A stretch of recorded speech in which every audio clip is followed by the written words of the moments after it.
How to delete account email on Android. Hi everyone, welcome back to my channel. I am Bimal from App Guide, and in today's guide video I'll simply show you how you can delete your account's email on Android. So just make sure to watch the video till the end. Now if you're trying to delete your email account, maybe you have a Gmail account or maybe you have a Hotmail account, you're trying to remove those. Now that is not the way to delete it from Android. Let's say you're only talking about you have multiple emails added up on your Android. You simply want to remove them from your Android smartphone. And in order to do that, what we will do is we'll go to settings, and once we go to settings we'll scroll and look for the option called, let's say, manage account.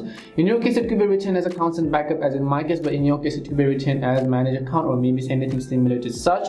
So you just need to tap on the accounts and backup option, and at the very top you can see manage accounts again, so just tap on it. As you tap on the manage account option, here you'll see this kind of interface as well, and you'll also be able to see a list of various accounts that you've added. So you can see I have two Gmail accounts, I have got Outlook, I have Hotmail, Outlook again, and then I have Yahoo. If I want to remove either of these, I'll just need to tap on a specific email and tap on the option called remove account in order to delete this account's email from Android. But as I said, if you're trying to delete your Hotmail account itself, because this process differs from email to email, the process to delete your Gmail account is different, the process to delete your Hotmail, your Outlook, your Microsoft account, and your Yahoo account is also different.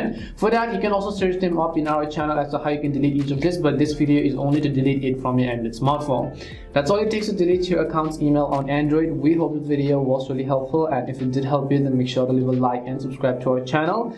If you've got any more questions, feel free to leave them down. Thank you very much for watching, and see you soon in our next video.